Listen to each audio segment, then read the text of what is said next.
it is, work-life balance is balance of not just time, but many other issues. I want to start by saying how important the subject is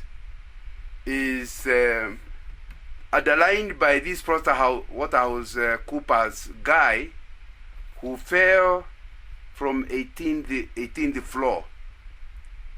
He had suffered 3 work-related burnouts in the last 2 years, including one where he fell asleep in the middle of presentation. And I'm relying on the Standard newspaper. The Standard said it had established that Stephen Mumbo worked so hard that on the day he died, he had left the office at 1:30 a.m. and was back in his desk at 6:30 a.m. Now, with the police having concluded that he committed suicide, the difficult part is determining why a man with a high-flying career decided to jump to kill himself. They plied him with so much work, and he wasn't the type to decline. So he did it anyway. Mid last year, an employee who talked to us said that Mumbo fell asleep in the middle of a presentation with a client. If you work in a factory, you are provided with safety gear. So if you work in a high-stress environment, the company should find a way to ease burnout and help its employees in case of work-related stress. Somebody said. Now, when you are young in career, there's somebody looking after you. You can actually go on leave. But I would have wanted to discuss these questions. But when you actually are around 40-something, you are reaching towards the management, and you are in charge of everybody. And sometimes your juniors don't carry out their responsibility well, so it ends up being delegated upwards. And your seniors don't care about you. And it can be quite a problem. The result of lack of balance is stress. And that's a subject that should be discussed as a separate subject. And it's important to know how to avoid stress, but also how to actually manage it. Because if you don't manage stress, it becomes depression. And anxiety and depression don't look like how we often think. When a depressed person opens up to a friend about own depression and anxiety disorders, people are surprised. You're also suffering. You seem happy all the time. But that's what an unbalanced life leads you to. Some estimate that 75% of all surgical and medical cases would be stress-related. In other words, if you go to a hospital which has 100 people, 75% of them, whatever disease, if you check at the root cause, it was people who do not live a work-life balance. If you are able to remove stress, hospitals will be almost empty. And that's very important to understand. But because that's not my main subject, maybe that's something you should look at. But I want to ask, why would people in midlife, like this young man, professional, end up out of balance? And from what we saw the other month, is because midlife means a time when you start giving up. Because as long as you are young, even if you fail, you repeat. Even if you fail, you try again. But you get somewhere towards 50, and you realize retirement is not very far away. And you haven't progressed very much. So you become kind of desperate. And in that desperation, to be a success, your friends are becoming CEO and you are not there yet. end up forgetting all rules of work-life balance and starting to live out of balance in order to desperately catch up with everybody. But like I said, the other problem is your spouse is also in midlife, and the kind of comments your spouse throws at you also make you very easily go out of balance. Say, by the way, I'm taking you to Kuala Lumpur one of these days. Your wife goes, ha ha ha ha. You haven't taken me out since we got married 20 years ago. Now you think you can. Now, she thinks she is joking, but she's being realistic. For you here, I'm losing my wife. And so you actually start becoming desperate and working like mad. And the ends don't meet. You can't do the things you promised to her as a girlfriend. And now you've been married 20 years, and it's something that that is giving you trouble. I think the other thing is, in midlife, the energy levels also start going down. That means if you work exactly the same way you used to work in your teenage 20s and 30s, you discover that you are starting to feel totally out of breath. And in the process, you end up putting more time, but because you are not recognizing that your energy levels are going down. So what is the solution? How can you have work-life balance? I think number one is learning to manage expectations. Because you have to be realistic. Being ambitious is good. Paul aimed at going to Spain, but I doubt he went beyond Rome. And even Rome, he went as a prisoner. So it's okay to be ambitious, but you must find a way of managing expectations. To say, yeah, that I can make, but not now. Maybe 20 years later, maybe 5 years later. So that's the first way of ensuring you don't go out of balance. Manage expectations. Accept where you are. What is realistic and what is not. And number two, please stop comparing yourself with others.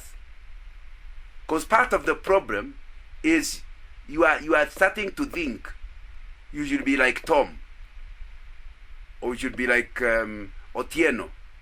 My friend, as long as you keep comparing yourself to somebody else, you will be out of balance. Thirdly, I think it's important to learn the importance of being disciplined. A disciplined person is a person who does what needs to be done when it needs to be done, not because he's enjoying it, but it's the right thing to do. If you start doing everything and without a discipline level, you end up leaving yourself so little time to do something that when you start doing it, you have to run out.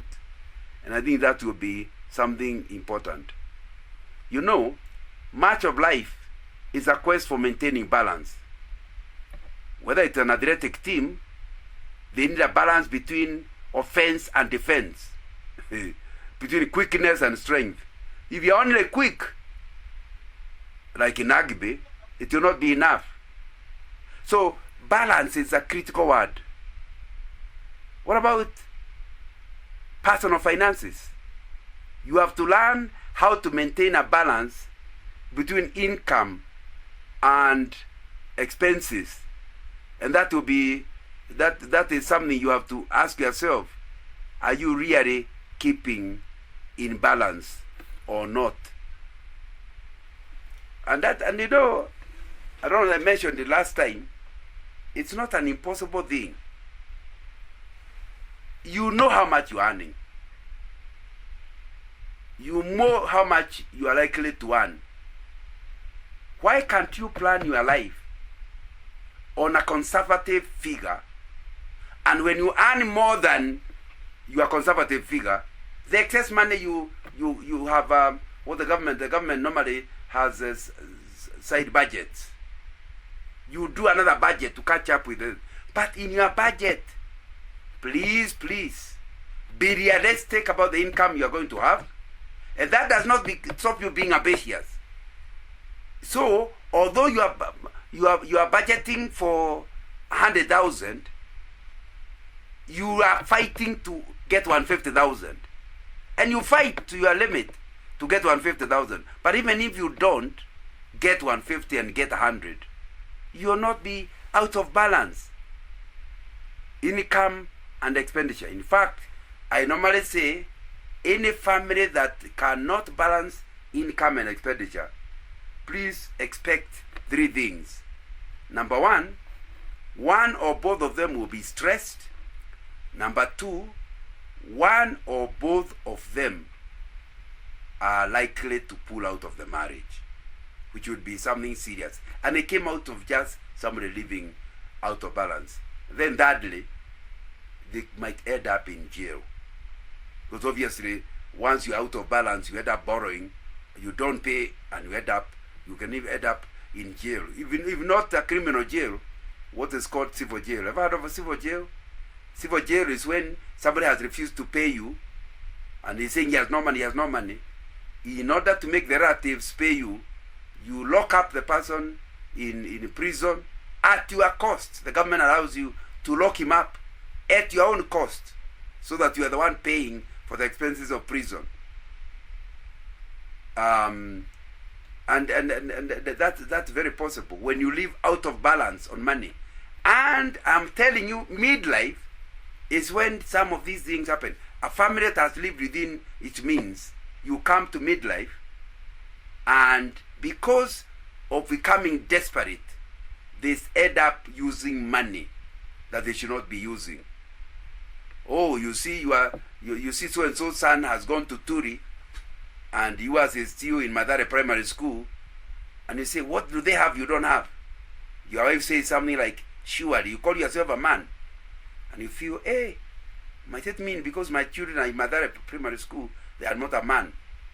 And so you foolishly take yours to Turi. And of course, all the plots you have sold, you have acquired, you sell them within a year, and the following year your child has been thrown out of school. Why did you do that? Because of pressure. And in the process, you end up out of income and income balance. And because you're out of balance, you end up borrowing. And you may end up taking another 20, 30 years to actually recover a problem that was caused within 1 year. And I think that will be very important. You know, most things are very easy to deal with. If you, for example, you are buying a car, remind yourself the truth that a car is simply a means of transport, not the make. It's just a transport. If, for example, you and me are going to Nakuru from Nairobi, whether your car costs 10 million, it's a Mercedes, and mine costs 300,000, it's a second-hand Vitz, we will reach Nakuru at the same time. Why? Although your car can go at 300 kilometers an hour, the Kenyan law says you can only go at 100, maximum 100 kilometers an hour. You go beyond that, you'll be arrested. So even if you're a Mercedes, you have to go at 100 kilometers an hour. So we just follow each other, although yours is a Mercedes. If I'm in a VIX, it can comfortably drive at 150. But even 150 is not allowed. So both of us will be going at 100. Your machine costs you 10 million. Mine costs me less than $1 million. But you reach Nakuru at exactly the same time. The only place where a more powerful engine can be an advantage is in a hill. But then if you are going to Nakuru, which hill are you talking about? So you can see how foolish it is to buy a car and pay more money because it's a make. Because you have forgotten you are not in a beauty contest. You are in a real life. And so you certainly need a car, or maybe you don't. You need a car, but why are you buying an expensive car to impress people who don't even care, and you are saddled with loans you cannot even repay? It is midlife when these things happen, when you make those kind of decisions because of the timing you are dealing with. Or let's look at food. All of a sudden, you have just come from a hotel in a trip, and you are telling your wife you should eat like in a hotel. Oh, you are eating Weetabix. But the salary you have cannot afford Weetabix. If only you remembered that what you are after is not Weetabix, you are after starch. You go for the starch you can afford. And if you don't have enough money, you just take maize from the village and take it to the flour mill next day, and within no time you are given a debe of wheat flour or maize flour, whatever you need. And every morning your family will be eating porridge. And porridge is starch. You are still eating a balanced diet. Of course, I'm not suggesting that all of us should be on porridge. If you become richer, go for bread. But the truth is, those who know nutrition tell us whether you eat bread or you eat porridge, they are all starch. And the cells that are absorbed after you put the porridge in the stomach and it has gone through your digestive system, what the cells get is called starch. If you eat bread, what the cells get is not called bread, it's called starch. So the cells, your body is receiving the same thing, starch. Because if you have more money, you can go for Weetabix, which is more expensive than bread. But your cells, if the purpose is to eat a balanced diet for your good health, you don't require Weetabix. And I'm not suggesting you don't buy it. I'm only saying, how foolish could you be to be living above your means and you are not gaining anything in terms of health? It's exactly like the example I gave of the car. And by the way, it's the same thing with the protein. If you have not have enough money, just buy a debe of beans. You boil them and then you eat it throughout the week with your ugali. Ugali is giving you starch. The beans are giving you protein. Of course, if you want money, buy some beef. But then the cells work on the beef. All the extract is called protein, which is the same thing you are getting from the beans. Of course, if you are richer than that, you can go for chicken, you can go for seafoods. But keep reminding yourself, what you need is not seafood. What you need is protein. And it's available at a far much cheaper thing. The same things with vitamins. You can decide to be eating sukuma wiki and they'll give you vitamins. Or start eating the things that you buy in the shop. Now, all I'm saying is, when you are living a balanced life, you actually are able to live with your means, within your means, healthy. Just like transport, you will still be okay in a small car, and with the health, you will still be healthy. In fact, some people who eat richer don't even eat a balanced diet. So, what you are saying in midlife is when you feel, I've lived this long and I haven't done this, I haven't done the other. And you end up making wrong decisions. I normally call such people a clever fool. Why? Now I'm looking at time. How do they use their time? The clever fool is a guy who took all the 120 minutes to answer the first question in the exam.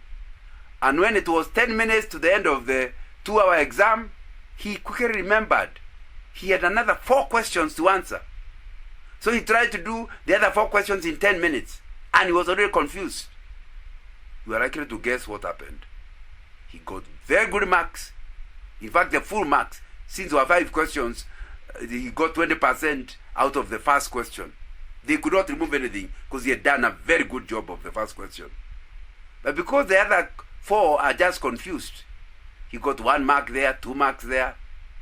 The truth is, he could not get much out of it.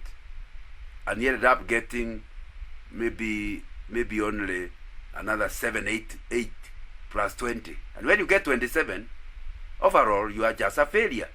But when the marker looks at question 1, they can't believe how clever this guy is. That's exactly the way we are. You are putting all your time to work, forgetting that you need time for your family. You need time for your children. You need time for your wife. You need time for your parents. You need time for not just work. You need time for resting. So you put all your effort into the professional work. And because of that, you get one promotion after the other, continuously. By the end of life, by the time you are dying, assuming there's an angel who is giving an overall score, he'll give you top marks in your career, in your professional work. Then you get an A in the first question. Get an E in terms of where the time you allocated to your wife. You get another E, time you allocated to your children. Get another E in how you related with your parents. Get another E in terms of taking rest. 4 E's and an A, obviously you can guess will be an E. At the very best, maybe a D, but an E.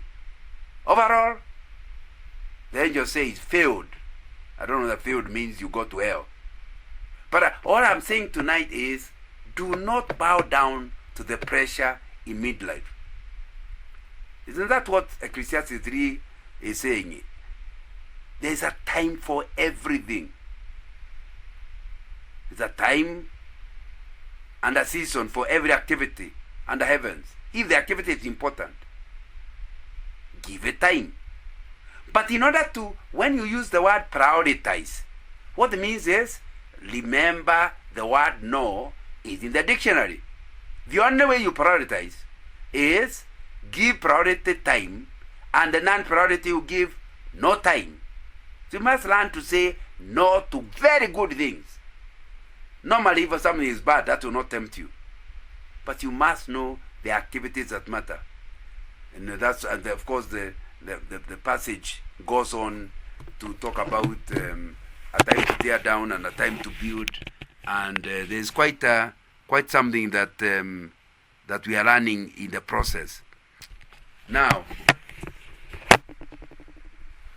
in Luke 14:25-33, we read, large crowds were traveling with Jesus. Turning to them, he said, if anyone comes to me and does not hate his father and mother, his wife and children, his brothers and sisters, yes, even his own life, he cannot be my disciple. In other words, anybody who does not prioritize his spiritual life. Of course, we also know Matthew chapter 6. Seek ye first the kingdom of God. Give it priority. And anyone who does not carry his cross to follow me, it's not that he's a bad disciple. He's not a disciple at all. So he gives an example. Suppose one of you wants to build a tower. Will he not first sit down and estimate the cost to see if he has enough money to complete it?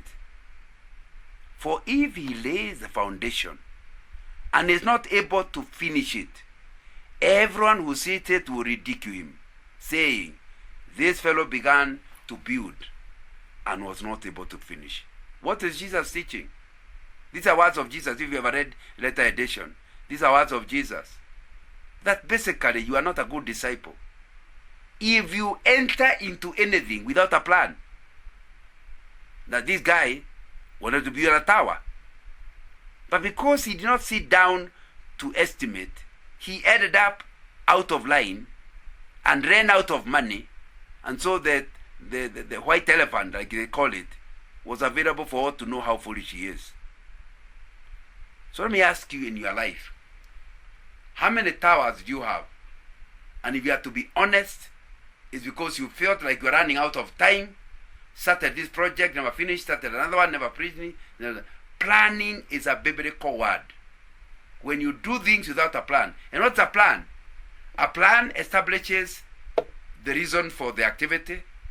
What is it you want to achieve? Why do you want to achieve it? So that you give it the priority. Once you have done that, you say, but what resources do I have to achieve it? Does that mean then I do it in 5 years rather than 2 years? Or maybe I shouldn't even try it at all? Is that what you do? If you don't do that, you will certainly be out of balance. And I told you, it can happen at any age, but in midlife, it is desperation that brings it. So my suggestion is you divide your life into private, personal, and public life.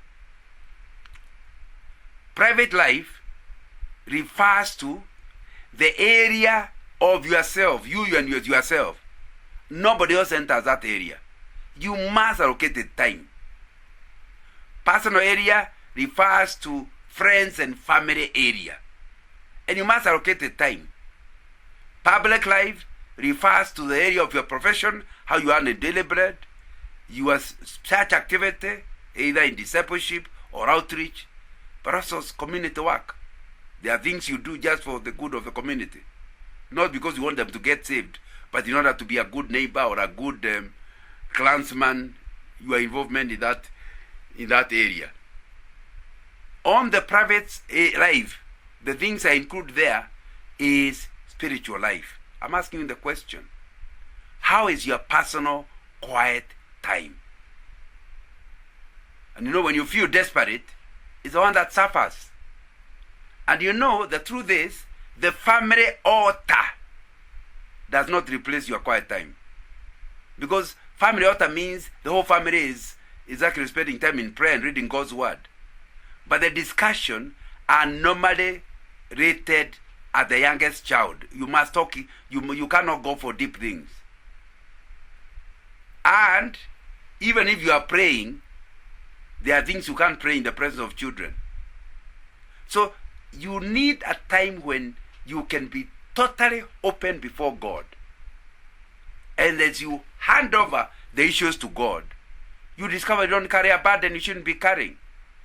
The scriptures say, cast your cares upon Him, Christ. Why? Because He cares for you. If you are running out of your personal quiet time, you will not get time to draw. You will be troubled with an issue. And of course, maybe your spouse is the real problem. But you can't start praying, saying, God, and you know my wife is a problem. You can't do that in her presence. That's why every man requires personal time, then spouse time, then what you call the family altar with the children. And obviously you may not be able to do it daily, but in a week you must have a personal time with God, just you and Him, and that a regular, consistent time. And you must also have time to pray and read God's word with your wife. And you also need to maintain your children's thing. So you need to allocate time for it. The second one is, and the private life is, intellectual development. You need to allocate time when you grow your mind. Maybe the reason why, like Steve Covey says, sharpen the saw. The reason why you are taking so long in something is because you are intellectually becoming blunt. And you need to, as a way of life, for the whole of your life. I'm over 70 and I'm still doing it. You need to maintain some intellectual development continuously. Things you are reading, lessons you are learning, and nobody can learn it for you. Your wife cannot read for you. Your husband cannot read for you. It is you doing it. So you need to allocate time for intellectual development. When you say you are not having work-life balance, it's because the things that put pressure on you are causing you to kind of give up on these private life issues. And it's the same thing with your body. You need time to look after your body, your health. Nobody else can do that. When you talk about a balanced diet, maybe at home you are taking a balanced diet. But the rest of the time when you are on your own, you are eating junk food. It is you to allocate time to see how to look after your body. You need time for exercise. And nobody can do the exercise for you. And time is scarce. So will you give up because in midlife you are having so many issues? Is your body that actually forgotten? Or like the person I gave the introduction with, you have gotten to the level where rest is anathema. How can I rest? Can't you see my children are entering university? Can't you see the kind of money required of me? How can I rest? And when you don't rest, that's how you end up 17th floor down, dead. So what we are talking about, work-life balance, is important, I repeat, for everybody at any age. But midlife, it is a casualty of the life being out of balance. Of course, I will not spend more time on it. But you can see that's not your only responsibility at all. You need, of necessity, to have time for your family and friends. And need to allocate time. When do you spend time with the children? When do you have one-on-one with your wife? You may be having a fantastic private life, but the reason you have a fantastic private life is so that it helps you to be a better person to your spouse and family and friends. Sometimes you are with your family and totally you have lost your friends. That's not balance. You need to have time with your wife, you need time with your children, but you need time with the boys or with the girls. Of course, they must be the kind of people who help you to go to heaven also. But all the things you are learning in your private life, were to be beneficial to your family and friends primarily. So if you are not available to your friends, it means God cannot use you to make their lives better. And God cannot use them to make your own life better. So you need to ask yourself, when did you last visit your parents? When did you last just spend time with your wife? Discussing sweet nothings, yes. Or every time you are discussing serious business. How is our child performing in school? No. You need time for sweet nothings to be with your wife. It is that relaxed time that she is able to be frank with you and give you feedback that can make you a better person. Of course, from what I'm saying, it sounds like you ignore the public life. But if you ignore it, how will you finance the private life and the personal life? So you need a career. You need to make money. The scriptures are saying, if you don't work, don't eat. So you must allocate time for earning your daily bread. And you need to understand also, you must create time for you to be involved in the spiritual development of others in your church and outside the church. And then the seventh one, community work. You need to, don't be the guy who in the security meetings is never available. In the PTA is never available in school. I would have wanted to give you some exercise, but the notes will come to you so you can look at it. You know, work-life balance. Recording stopped. Work-life balance is a concept that supports the efforts of employees to split their time and energy between work and other important aspects of their lives. I like to call it is between work and family and ministry, from what I said. So when we talk about work-life balance, we are talking about ensuring your working life is well done, your family life is well done, but also in addition to that, your ministry. You cannot call yourself a Christian and you have no ministry. Your life is not affecting the kingdom of God in any way. You are a consumer, not somebody God can use, either to disciple others or to evangelize them. And it's a daily effort. As you look for family, friends, community, all this, it's a daily activity. But let me tell you what work-life balance is not. Work-life balance does not mean an equal balance, trying to schedule in equal number of hours for each of your various work and personal activities. Cannot be realistic. It's not rewarding. Life is and should be more fluid than that. So you're not saying that you use every day, you must use so many hours. There will be different priorities for different times of the week. Your best individual work-life balance will vary over time. Not just from day to day, but over time. The right balance for you today will probably be different for you tomorrow. The right balance for you when you are single will be different when you marry. And if you have children, when you finally get children. And then finally, the children leave home. You still need to have balance. When you start new career, it will not be exactly the same as when you are nearing your retirement. You need to understand, create balance depending on your time. There is no perfect one-size-fits-all balance. When you talk about work-life balance, you don't copy mine and I don't copy yours. The best work-life balance is different for each of us because we all have different priorities and different lives. So nothing I say here should make it look like this is what I'm telling you. That's why I'm telling you about the area to allocate your time, but I'm not telling you what percentage of your time. Why is overworking bad for your health? And you have to blame for overworking. We all have said to ourselves, I just need to learn to sleep less. Then I'll have enough time. There's plenty of evidence that proves that that is not really a good deal.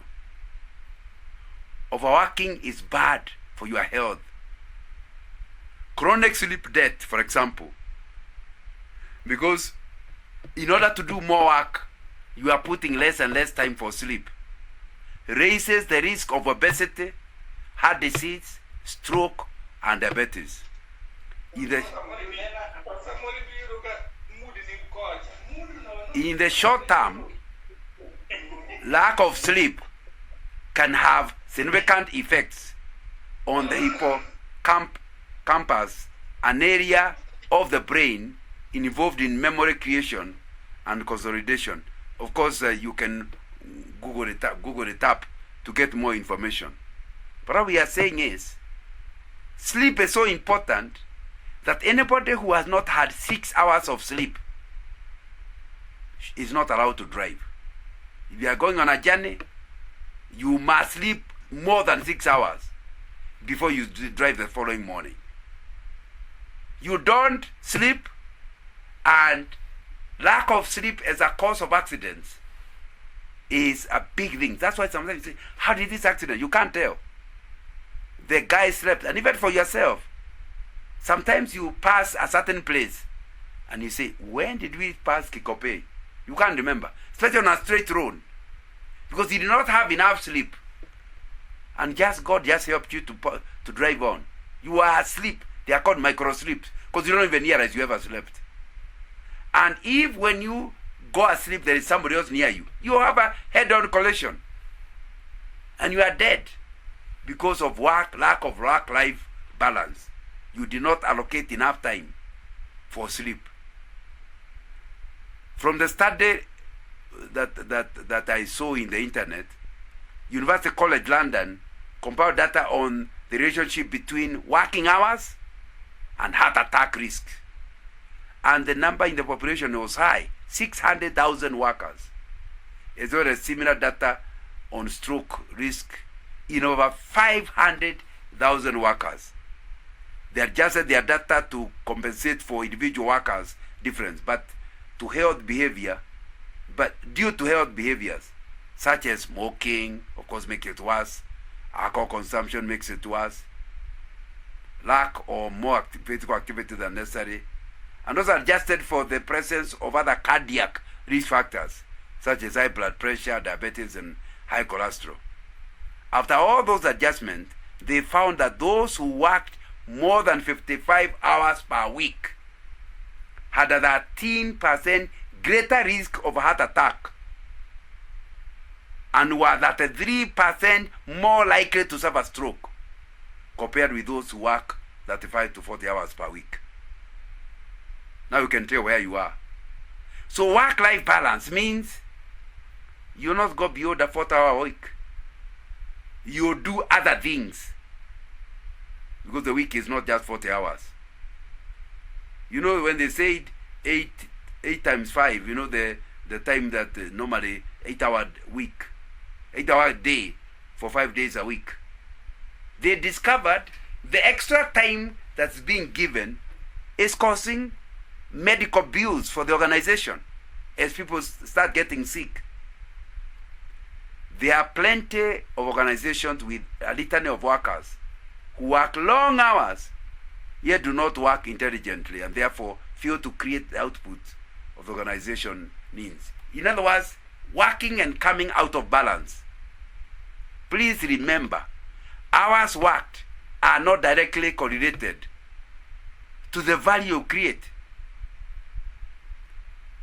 There are numerous employees who pack a hefty punch into a 30-40-hour week and create loads of value. Oftentimes, the difference is the tools one uses and work smart rather than just put more time. So can you see, when your work-life balance, it gives you health problems. Not just that, your productivity. I hope you know what we call point E. Economists call point E of diminishing returns. If you go beyond a certain level in a day, like you work 10 hours, then you are going 12 hours, from then onwards, every extra hour you put, you get less return. So if you are clever, you just go and sleep and wake up tomorrow morning, and your productivity will be so high that less number of hours produce more work. And you know that, for example, if you are studying, you reach a level where you go throughout the whole page, get to the bottom and say, what did I read? At that point, it means you have gone beyond the point of diminishing returns. All that I'm trying to argue is when you have work-life balance, when you have your work-life out of balance, you are not only risking your health, your productivity is also an issue. So overwork, I'm arguing, leads to lower productivity. You know, where I found a study of that was published around 2010. He said we are just discovering what Henry Ford learned in the mid-1920s is the truth. Overwork can be costly, dangerous, ineffective, and expensive. You are likely to do more accidents when you have done more hours than necessary. After conducting experiments for 12 years, Henry Ford, learned that by cutting the work day from 10 hours to 8 and the work week from 6 days to 5, he could increase total worker output and reduce production costs. Remember, he was producing cars. So you can see the number of cars have become more with less working hours. While Ford took credit for the 4-hour work week, he was not the first to come to the conclusion that it was worthwhile.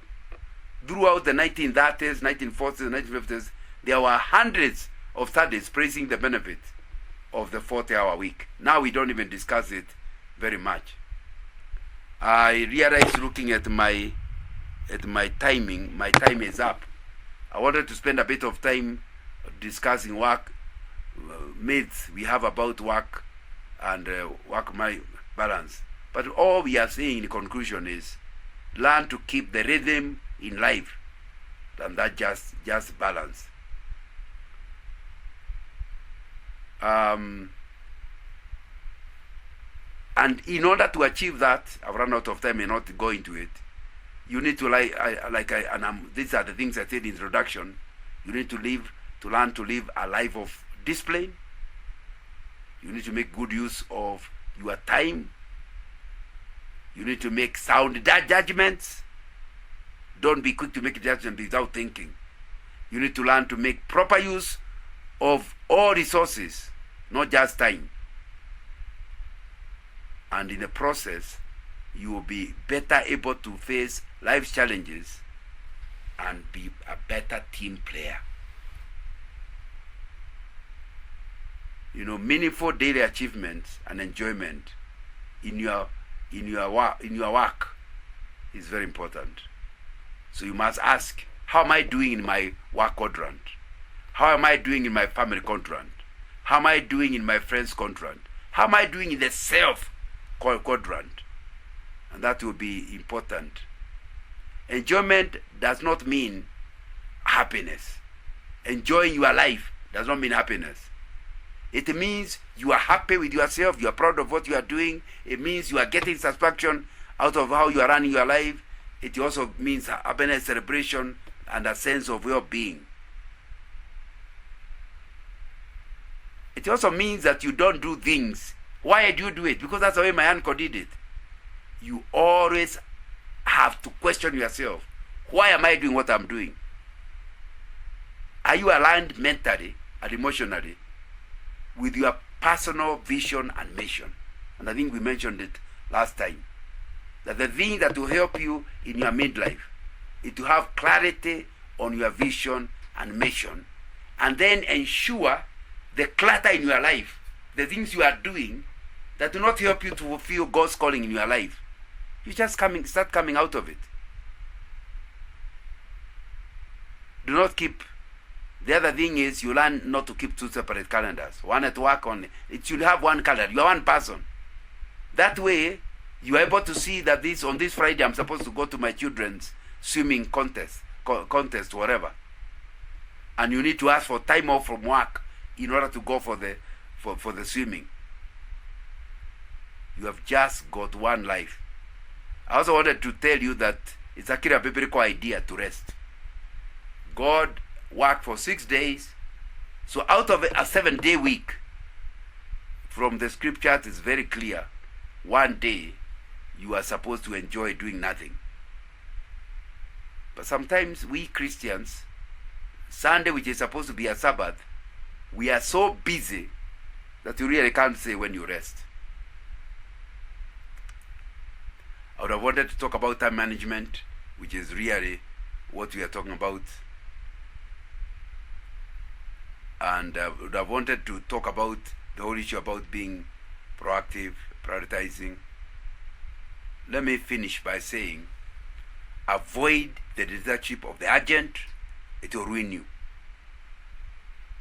The urgent sometimes is not important. I've repeated about disciplined living and ability to say no. Thank you. My time is up. We can have Q&A. Back to you. Thank you so much.